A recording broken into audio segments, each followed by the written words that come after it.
Listen and heal. Welcome to This Explainer. Today, we're just going to slow down. We are stepping completely away from the noise of the outside world, and we're going to look inward. I want you to imagine that somewhere deep inside you, deeper than your daily habits, deeper than your personality, deeper than that incredibly polished, controlled version of yourself that you present to the world every single day, there is a hidden room. You probably haven't been inside it in a really, really long time. Maybe years, maybe even decades. Today, we're exploring what lives in that room. And to do this, our entire exploration is structured in a very unique way. It is framed as a letter, an intimate letter written directly to you from your shadow, the parts of you that you disowned. So settle in, take a deep breath, and let's hear what it has to say. What part of yourself were you taught to hide? I really want you to just take a breath and sit with that for a second. Think back. Remember when we were little, there was this moment, actually probably several moments, when you realized, without anyone even needing to say it out loud, that certain parts of who we were simply were not safe to bring into the light. When the love from the people around us started to feel conditional, you did what any incredibly smart, feeling child does to survive. You figured out exactly what was acceptable, and you became exactly that. And the parts that weren't acceptable, well, you locked me away. I've just been sitting behind this door, the door you haven't opened in such a long time. I'm not angry with you, not at all, because I know you literally had no other choice back then. You were just trying to keep us safe. But I've just been waiting here, so patiently, waiting to finally be heard. The section 1, the parts you hid. Do you remember me? Maybe I was the loud part of you, the one who just wanted to take up so much space and speak completely freely, right until we were shushed. Or maybe I was the angry part, the part that recognized unfairness and wanted to scream, "No way, I will not accept this." But you learned pretty quickly that speaking up would cost us the affection we desperately needed to survive, so you swallowed our anger and you forced a smile. Or perhaps I was the ambitious part, staring out at the horizon, wanting so much more, until someone gave us that worried look that taught you wanting was selfish and just blending in was safer. Or the sensitive part, the one who cried so easily and felt literally everything with this raw, beautiful intensity, until you realized our depth was making people uncomfortable, so you built a massive iron wall. Or maybe I was just the strange part, the part that didn't quite fit the mold of our family or our classroom, and so I was quietly replaced by a version of you that was legible, safe, and entirely performed for them. But here is the absolute truth. I did not disappear. The parts of us that you gave away, the traits you shoved down into the dark just to survive, we never vanished. You didn't cure yourself of me. You didn't just outgrow me. I simply went into the dark. And because I wasn't allowed out the front door, I had to change form. Section 2, what your shadow became.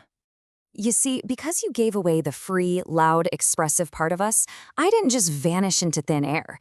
I turned into that sharp, completely unexplainable irritation you feel when you see others taking up space. You know that feeling? When you see someone at a gathering laughing just a little too openly or speaking completely freely, and you feel that sudden, intense spike of annoyance? Yeah, that's me. That is your suppressed self. What you're not allowed to own in us, you absolutely cannot stand to see in others. And our anger, when you hide anger, it doesn't just pack up and leave the body. It just stops being loud. Our hidden anger became your unexplained exhaustion. It literally circulates through your system, mutating into this heavy, nameless weight sitting right on your chest. It turns into a strange numbness that shows up exactly when you actually should be feeling something. Honestly, that bone-deep tiredness you carry around, the one you can't find a medical reason for, that's me. That is often the sheer, exhausting energetic cost of keeping your anger locked in this hidden room with me. Let's talk about the ambition. Our suppressed ambition became a quiet bitterness. It's a very specific, quiet kind of grief, isn't it? It's that feeling of watching from a distance, looking out a window as someone else lives the exact life you secretly wanted, but that you abandoned because you were told it wasn't for you.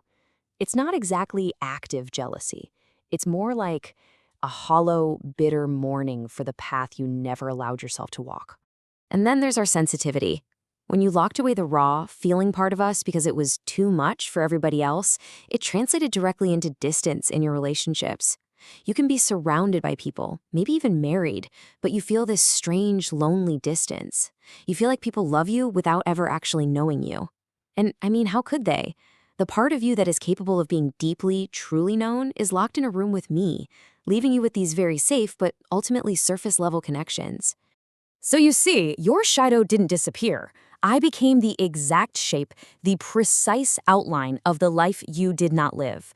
You've been walking right beside me this entire time, an alternate version of yourself, moving in parallel, born from all the beautiful pieces you left behind. Section 3. Jung and the Shadow. You know, this is actually the biggest misunderstanding about Carl Jung's psychological work. People hear the shadow and they immediately think of their evil side, their malicious side, the villain inside them. But I am not your darkness. I am your fullness. I am simply the complete, unedited version of who you actually are. I am made up of all the qualities that were just inconvenient for the people who raised you. Not because those qualities were actually bad, but because the adults around you had their own unhealed shadows, and they just couldn't hold space for your fullness. Jung had this core thesis. He said, until you make the unconscious conscious, it will direct your life and you will call it fate. And it's so true. If you leave me buried behind this door, I will secretly steer your life. I will drive you into repeating the exact same relationship patterns over and over and over again. I will cause you to unconsciously avoid amazing opportunities. You'll sit there and think it's just your destiny or your bad luck, but it's not. It's me, your shadow, working the steering wheel from a room you don't even realize you're trapped inside. Section 4. The concept of nizal. In Tamil culture, there is this incredibly beautiful concept called nishal. It translates to a shadow that follows you everywhere. It is completely inseparable from you. It doesn't matter how far you walk, and it doesn't matter how much the harsh light tries to erase it, it remains. It is entirely yours, just like me. Your true, unedited self never actually left you.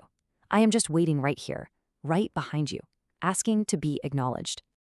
I'm simply waiting to be turned toward. I really want to reassure you right now. Reclaiming me, opening this door, it's not about suddenly becoming a chaotic, uncontrolled mess.